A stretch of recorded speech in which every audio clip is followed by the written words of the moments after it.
nhớ cho của cho viên chào lấy thì cho nên chế thu nên thu tụ rồi nó có chuyện mà đã chuyện thế thì gì nó cũng有lo kia cho cái sợ ban đầu mò lấy thì cái ôn đỡ lúc bắt trong trâu nè cho và chỉ đầu chơi rồi cho nè chơi là nó là nè họ cho xả đi trả thế rồi cho nè họ chỉ đầu chơi nó là nè họ chỉ cho cỡ một thế rồi cho nè họ bao tàu cha cũ là nó là nè họ kia cho cũ thế rồi bên họ chỉ cho cỡ một từ lúc trống là nó ít chia chỉ nên sợ chuyện ở trong nửa tự tự vậy nên tự tự lấy ra tiền nửa bẹp bẹp của từ lúc trống nó chỉ ở trong nửa chỉ giống cao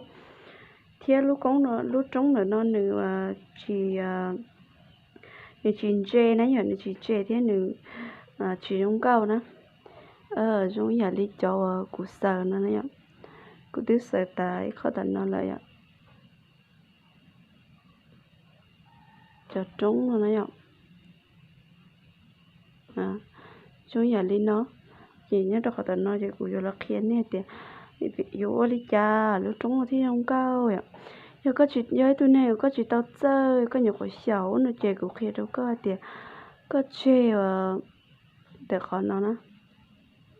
có chuyện để khó để nó còn nữa đấy rồi này có thức sớm một tí về có chơi có đấy rồi thì tao có tài bên nó là có chuyện tao chơi vậy có tài bên nó là tiêu ở trâu lúc trống sống cao rồi giờ đến nói còn nó chỉ có thứ sợ là chơi lên nó là có chơi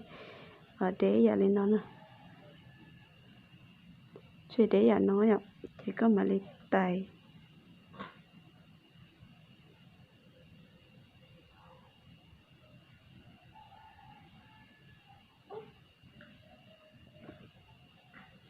có kho có được rong vậy có kho còn nữa đu nữa còn nữa đu giờ lên nó lỡ vậy thầu nữa đu giờ lên nó lỡ nó chỉ có mà lên sờ đã nó tô mù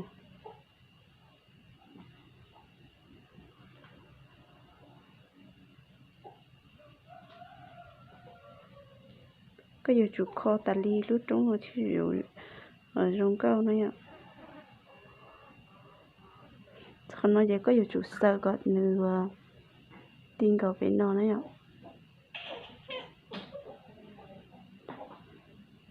nó có chủ sờ gọt tin cầu nhớ cho bên nó bên lúc trống bên nó vậy sờ gọt tin cầu đó bên nó nè sờ gọt tin cầu bên nó gì có mà liều cái mà li muốn nó vậy có muốn nó cho xã hội cái nó cho xã hội chỉ có mà liều khán nó tự lo vậy cái mà khán nó tự lo cái mà li cho khá sờ mù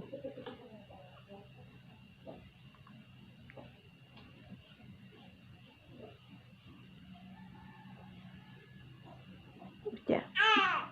đi nó lúc trống thì dồn chè thì ở rong cao nó vậy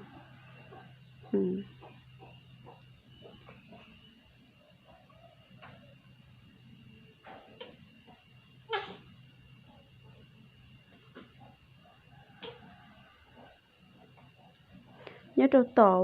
lú cậu tần nó này ạ lú cậu tần nó là có nhiều chủ tàu nó một chỗ xã hội dạng gạo thế ạ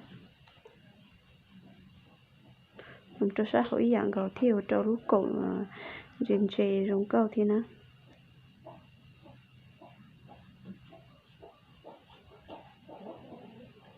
nó xã hội chỉ có mình mà tự lo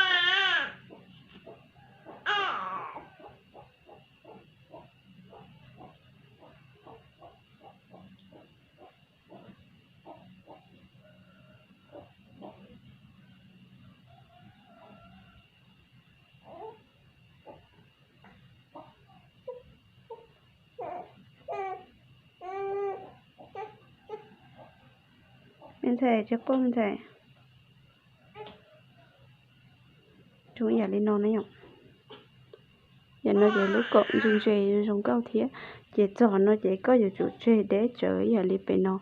và tại lúc bắt trống thế nữa thì nó cũng là khi mê lên nó bút cho chọn vị giàu lấy thì chọn nhiệt chế và chọn chỉ tao chơi xứ nhưng đó nên là từ họ xả bao gần tao chăn nó thia nó là cô comment chia cho cụ thia vậy cụ nhiều khó tăng tàu của tụi YouTube chuyên nữa giờ lên tàu lấy từ họ tao share của cho đi video nó là thia nó là cô họ bác sáng cả bác gật like gật ติดตาม bút cho cụ thia để mua lúa chôn tàu